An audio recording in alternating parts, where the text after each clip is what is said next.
14 दिसंबर 1924 के दिन पेशावर में जन्मे भारतीय सिनेमा जगत के शोमैन राज कपूर की 100वीं जन्म जयंती है, जिसे स्वर्गीय राज कपूर का पूरा परिवार और बॉलीवुड 13 दिसंबर से 15 दिसंबर तक 3 दिवसीय समारोह के तौर पर मना रहा है। इसके तहत पूरे देश के 40 शहरों में राज कपूर की 10 चुनिंदा फिल्मों को कुछ थिएटरों में प्रदर्शन किया जा रहा है, जिन्हें आप सभी दर्शक महज 100 रुपए के टिकट लेकर देख सकते हैं। तभी तो लोग राज कपूरमय हो गए हैं। अगर महान अभिनेता, निर्माता व निर्देशक राज कपूर जिंदा होते तो वह आज अपना 100वां जन्मदिन मना रहे होते। अफसोस की बात है कि काल ने उन्हें हमसे 1988 में ही छीन लिया था। पर आज उनकी 100वीं जयंती पर हम फिल्मी संगम चैनल के सभी दर्शकों के सामने एक बार फिर राज कपूर की उस फिल्म की कुछ अनूठी जानकारियों की चर्चा करने जा रहे हैं, जो कि भारतीय सिनेमा की पहली ओरिजिनल क्रॉस ओवर फिल्म थी। एक ऐसी फिल्म जो कि राज कपूर के 27वें जन्मदिन यानी कि 14 दिसंबर 1951 को रिलीज हुई थी। एक ऐसी फिल्म जो कि अपने सार्वभौमिक गणतंत्र के चलते सोवियत संघ, चीन, तुर्की, अमेरिका, बुल्गारिया सहित पूरे विश्व में ऐसी छा गई थी कि राज कपूर व नरगिस का सोवियत संघ बिना वीजा पहुंचने पर भी स्वागत किया गया था। अन्यथा सोवियत संघ वीजा के मामले में काफी सख्त थे। उस वक्त भी सख्त था। भारत नहीं बल्कि विदेशों में भी राज कपूर व उनकी इस फिल्म की लोकप्रियता को लेकर कई तरह की किंवदंतियां मशहूर हैं। मसलन एक किंवदंती है कि रूस में एक इंसान ने फांसी पर लटकने से पहले अपनी अंतिम इच्छा के रूप में आवारा से मिलने की इच्छा जाहिर की थी। अब इस किंवदंती में कितनी सच्चाई है यह हमें नहीं पता, पर आप समझ गए होंगे कि हम राज कपूर की किस फिल्म की चर्चा करने जा रहे हैं। जी हाँ, हम राज कपूर निर्देशित तीसरी फिल्म आवारा की चर्चा आज यहाँ करने जा रहे हैं। आवारा की कहानी हिंदू धर्म ग्रंथ रामायण से प्रेरित नजर आती है। रामायण में भगवान राम ने रावण द्वारा सीता का अपहरण कर लंका ले जाने पर रावण से युद्ध कर राम सीता की अग्निपरीक्षा लेकर अयोध्या पहुंचते हैं, मगर एक धोबे की बात सुनकर वह अपनी पत्नी सीता का त्याग कर देते हैं। इसी तरह फिल्म आवारा में वकील रघुनाथ, जो बाद में जज बनते हैं, भी अपनी पत्नी लीला का अपहरण व 4 दिन बाद अपहरणकर्ता द्वारा लीला को ससम्मान छोड़ दिए जाने पर भी परिवार के एक सदस्य की बात सुनकर रघुनाथ अपनी पत्नी लीला को सड़क पर भटकने के लिए त्याग देते हैं। रामायण में राम द्वारा सीता के बेटों लव कुश को अपनाने के बाद सीता धरती में समा जाती हैं। लगभग उसी तरह आवारा में रघुनाथ जब लीला के बेटे राज को अपने बेटे के रूप में स्वीकार कर लेते हैं, तब अस्पताल में लीला देह त्याग देती है। इस कहानी के बावजूद साम्यवादी विचारधारा के पोषक देशों सोवियत संघ व चीन में भी इस फिल्म को काफी पसंद किया गया था। वास्तव में इस फिल्म में राज कपूर ने सिर्फ एक ही मुद्दा नहीं रखा, कई मुद्दे रखे हुए हैं।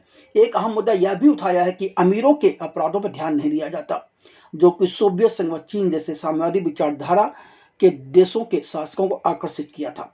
तभी इस फिल्म के चीन व अन्य देशों में रीमेक भी बनाए गए थे। विदेशों में आवारा को तो द बोगा बान नाम दिया गया था। आग की असफलता और बरसात को मिली जबरदस्त सफलता के बाद राज कपूर ने अपराध ड्रामा प्रारंभ फिल्म आवारा बनाई थी, जो कि राज कपूर के 27वें जन्मदिन यानी कि 14 दिसंबर 1951 को रिलीज हुई थी। ख्वाजा अहमद अब्बास व वीपी साथे लिखित इस कहानी वाली फिल्म आवारा को विदेशों में दवांगा बांध के नाम से जाना जाता है। न्याय व्यवस्था पर एक नया दृष्टिकोण पेश करने वाली फिल्म आवारा में राज कपूर के साथ उनके वास्तविक जीवन के पिता पृथ्वीराज कपूर, उनके निजी जीवन के दादा दीवान बसवेश्वरनाथ कपूर, छोटे भाई शशि कपूर के अलावा नरगिस, लीला चिटनिस और के.एन. सिंह ने अभिनय किया है। इस फिल्म में राज कपूर के सबसे छोटे भाई शशि कपूर ने उनके चरित्र के युवा संस्करण को निभाया है, जबकि पृथ्वीराज कपूर के पिता दीवान बसवेश्वरनाथ कपूर इस फिल्म में कैमियो किया है। फिल्म का संगीतकार शंकर जयकिशन व गीतकार शैलेंद्र हैं। अब बात कुछ फिल्म की कहानी को भी हम कर ली जाए, क्योंकि फिल्म बहुत पुरानी हो गई है, तो शायद कुछ लोगों को फिल्म आवारा की कहानी याद ना हो, तो हम थोड़ा सा उस पर रोशनी डाल लेते हैं। रामायण में सीता के साथ हुए अन्याय के समानांतर इस फिल्म की कहानी चलती है। जस्टिस रघुनाथ के किरदार में पृथ्वीराज कपूर बदनामी के डर से अपनी पत्नी लीला के किरदार में लीला चिटनिस को डाकू जगह के किरदार में के.एन. सिंह के अपहरण के बाद छोड़ देते हैं। लीला अपने बेटे राज बच्चे के रूप में उस वक्त इस किरदार को शशि कपूर ने निभाया है को जन्म देती है और एक दिन उसे अपने पति की तरह जज बनाने की इच्छा रखती हैं। राज अपनी सहपाठी रीता से दोस्ती करता है, जिसके पिता का निधन हो गया है, और उसका पालन पोषण न्यायमूर्ति रघुनाथ के संरक्षण में हो रहा है। गरीबी राज को स्कूली शिक्षा छोड़ने के लिए प्रेरित करती है। जगह रघुनाथ से बदला लेने के राज को अपराध की दुनिया में खींच लाता है। कई वर्षों बाद भाग्य की मार से राज जिस किरदार को राज कपूर निभाते हैं भी पुनः रीता यानी नरगिस से मिलते हैं जब वह उसका पर्स लूटने का प्रयास कर रहे होते हैं। वह अंततः एक दूसरे को पहचान जाते हैं और प्यार के अंगारों को एक बार फिर से चिंगारी मिल जाती है, जो कि रघुनाथ की अस्वीकृति के लिए काफ़ी है, जो अपने माता पिता से अनजान लड़कों से घृणा करता है। राज अपने अतीत को पीछे नहीं छोड़ पा रहा है। रीता के जन्मदिन की पार्टी में राज रीता को एक चुराया हुआ हार उपहार में देता है और पता चलता है कि यह हार उस केस से चोरी हो गया था जिसे रघुनाथ ने रीता के लिए खरीदा था। रीता आज राज की खोई हुई जिंदगी वापस लाने की जिंदगी अपने ऊपर लेती है, लेकिन किस्मत राज का साथ कहाँ देती है। वह जग्गा को मार देता है। लीला रघुनाथ की उपस्थिति में एक दुर्घटना का शिकार हो जाती है और राज को बताती है कि रघुनाथ ही उसके पिता हैं। राज गुस्से में आकर रघुनाथ को मारने की कोशिश करता है और उसे अदालत ले जाया जाता है। रीता उसका केस लड़ती है। वह रघुनाथ की सच्चाई, अब यहाँ पर रघुनाथ की सच्चाई का क्षण और राज के लिए मुक्ति का समय है। जैसे जैसे मामला खत्म होता है, कई सामाजिक सच्चाइयाँ और दंभ टूटते हैं, पाखंड तेजी से कट जाता है। अंततः रघुनाथ राज को अपना बेटा स्वीकार कर लेते हैं, पर अस्पताल में लीला देह त्याग देती है। फिल्म की कहानी रोचक है और इसमें एक तरह से शीर्ष भूमिका पृथ्वीराज कपूर ने निभाया है, लेकिन बहुत कम लोगों को पता होगा कि पृथ्वीराज कपूर पहले इस किरदार को नहीं निभाना चाहते थे। जी हाँ, जब लेखक के तौर पर ख्वाजा अहमद अब्बास ने पृथ्वीराज कपूर को आवारा की कहानी सुनाई और उनके सामने रघुनाथ का किरदार निभाने का प्रस्ताव रखा गया, तो पहले पृथ्वीराज कपूर ने इससे सहायक भूमिका समझकर करने से मना कर दिया था। लेकिन ख्वाजा अहमद अब्बास ने उन्हें आश्वस्त किया कि रघुनाथ का किरदार ही तो इस फिल्म की रीढ़ है, जिनके झूठे आदर्शों के इर्द गिर्द पूरी फिल्म घूमती है। तब राज कपूर के निर्देशन में बनी आवारा में पृथ्वीराज कपूर ने अभिनय किया था। आवारा एकमात्र ऐसी फिल्म है जिसमें 5 कपूरों ने अभिनय किया था। बसवेश्वर नाथ कपूर ने अदालत के दृश्य में न्यायाधीश की भूमिका निभाई, जहां कहानी सामने आती है। जिनके बेटे पृथ्वीराज कपूर ने न्यायमूर्ति रघुनाथ की भूमिका निभाई। पृथ्वीराज कपूर के बेटे राज ने मुख्य नायक राज की भूमिका निभाई और उनके छोटे भाई सचिन ने राज के बचपन की भूमिका निभाई। शुरुआती क्रेडिट में राज के बेटे रणधीर कपूर ने आवारा की भूमिका निभाई है, जो एक सड़क के कुत्ते के साथ लैंप पोस्ट के नीचे बैठा हुआ नजर आता है और हमें आवारा से परिचित कराता है। फिल्म में दिग्गजों का टकराव देखा गया, एक दूसरे को मात दे रहे थे और फिर भी एक दूसरे के प्रदर्शन की सराहना कर रहे थे। पृथ्वीराज, राज और नरगिस अपनी भूमिका में बहुत अच्छे हैं। आवारा के गीत की भी एक अनूठी कहानी है। जब राज कपूर ने फिल्म आवारा बनाने की योजना बनाई, तब वह इस फिल्म की कहानीकार ख्वाजा अहमद अब्बास के पास लेकर सैलन को पहुंचे। ख्वाजा अहमद अब्बास ने अपने घर पर जब इस फिल्म की कहानी सुनानी शुरू की, तो अचानक बीच में ही सैलन गुनगुनाने लगे, आवारा हूं मैं या गर्दिश का मारा हूं। अब्बास ने तुरंत राज कपूर से कहा कि भाई, यह नगीना कहाँ से ले आए? इसने तो पूरी कहानी सुने बिना ही कहानी का मुखरा लिख दिया। इस इंसान का जिंदगी भर साथ नहीं छोड़ना। राज कपूर ने ख्वाजा अहमद अब्बास की बात मानकर आजीवन सैलन से अपने संबंध बनाए रखा। यह अलग बात है कि जिस दिन राज कपूर अपना 42वां जन्मदिन मना रहे थे, ठीक उसी दिन सैलेंडर राज कपूर ही नहीं बल्कि इस पूरे संसार को छोड़कर चले गए थे। बात को संगीत की भी होनी चाहिए।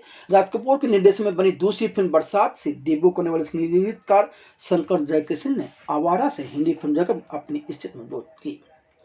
आवारा के साथ राज कपूर ने गीत मिश्रण चित्रण में कई महान शिखर पार पर जाकर स्थापित की। उनका दृष्टिकोण नव उन्मेषी और अग्रणी था। हिंदी सिनेमा के इतिहास में राज कपूर ने पहली बार अपनी इस फिल्म में 10 मिनट का ड्रीम सॉन्ग घर आया मेरा परदेसी के फिल्मांकन के लिए खास सेट लगाया और इस सेट पर 1.5 लाख रुपए खर्च कर दिए, जबकि पूरी फिल्म का बजट तो सिर्फ 1.5 लाख था। महज इस ड्रीम सॉन्ग की वजह से फिल्म का बजट 3 लाख पहुंच गया था। इस ड्रीम सॉन्ग में स्वर्ग और नरक के बीच अविश्वसनीय रूप से कल्पना की गई है।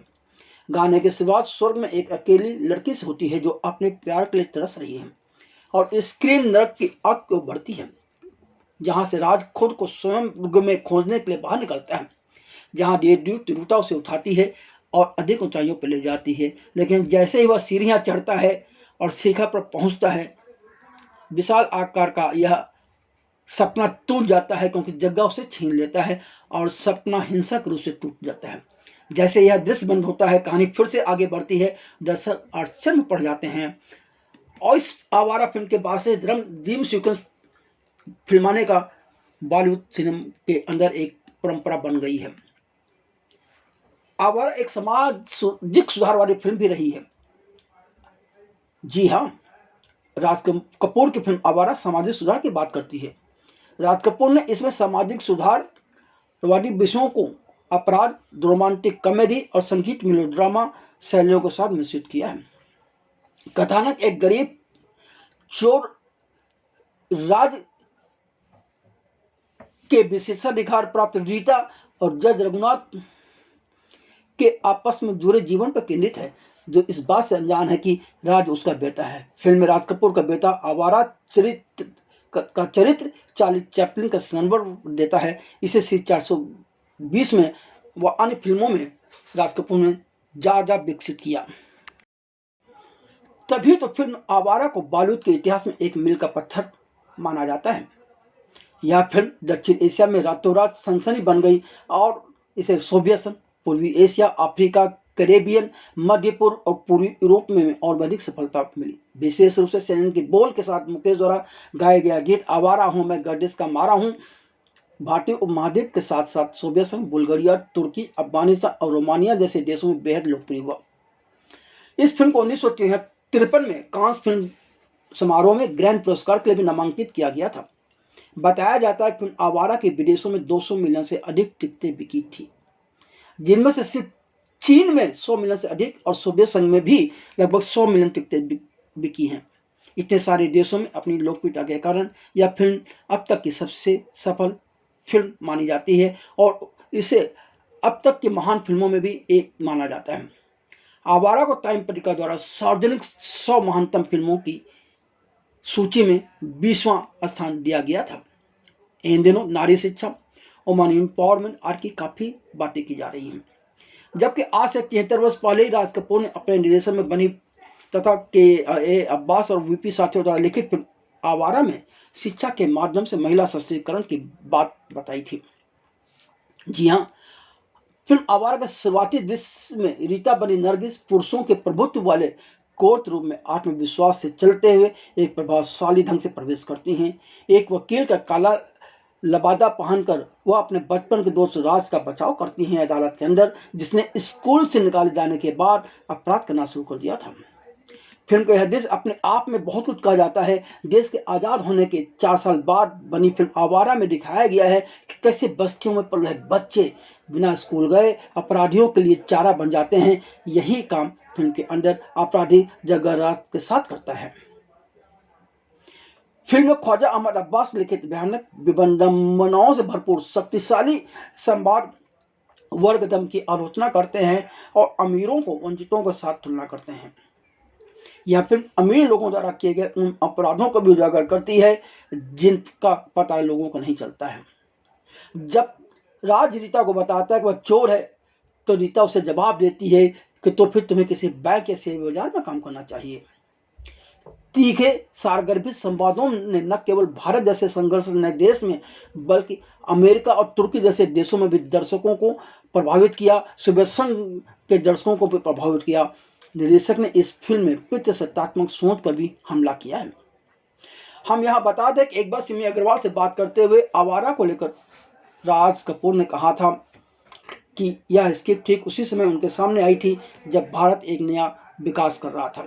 सामाजिक अवधारणा इस लाखों लोगों के लिए एक स्वीकार्यता से मुट्ठी भर अमीरों के लिए नहीं और बाकी वंचितों के लिए एक तरफ, और मूलतः अभाव आवारा एक बहुत मजबूत कहानी लेकर आई थी जिसके किरदार बहुत गहन थे।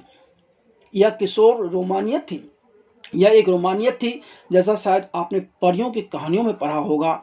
सड़क का बिल्कुल आवारा आदमी जिसके पास कुछ भी नहीं है वह महलों की, यूं कहे कि महलों में रहने वाली एक महिला, एक लड़की के बारे में सपने देखता है। क्या परी कहानी है। यह फिल्म ठीक उसी समय रिलीज हुई थी जब भारत उन लाखों लोगों के लिए एक नई सामाजिक अवधारणा और स्वीकृति विकसित कर रहा था, और केवल मुट्ठी भर अमीर ही नहीं बल्कि वंचित लोग एक तरफ थे। राज कपूर ने 1951 में फिल्म आवारा के में बचपन में बिछुड़ने और युवावस्था में फिर से मिलने की कहानी पेश की थी। स्कूल दिनों में जब राज व रीता में प्यार होता है, पर बाद में दोनों बिछुड़ जाते हैं, लेकिन युवा होने के बाद फिर राज व रीता का मिलन व प्रेम के अंकुर जागृत होते हैं। जबकि कमर्शियल फिल्मों के मशहूर फिल्म सर्जक मनमोहन देसाई ने इसी मूल कथानक के इर्द गिर्द 70 व 80 के दशक में कई सफलतम फिल्में बनाई थी। तब तो लोग उन पर तंज करते हुए कहते थे कि मनमोहन देसाई की फिल्में मेले में बिछुड़ना और 20 साल बाद मिलने के अलावा कुछ नहीं होता। इसीलिए कहा जाता है कि राज कपूर ने अपने जीवन काल में जो ओरिजिनल काम किया है उसी को देखकर सीख कर यदि बॉलीवुड आगे बढ़े तो भी बॉलीवुड कई नई ऊंचाइयों की तरफ निरंतर बढ़ता रह सकता है। आपको राज कपूर की फिल्म आवारा पर हमारा यह वीडियो कैसा लगा तथा आप राज कपूर के किन फिल्मों के प्रशंसक हैं, अपनी राय कमेंट बॉक्स में लेकर हमें जरूर बताएं।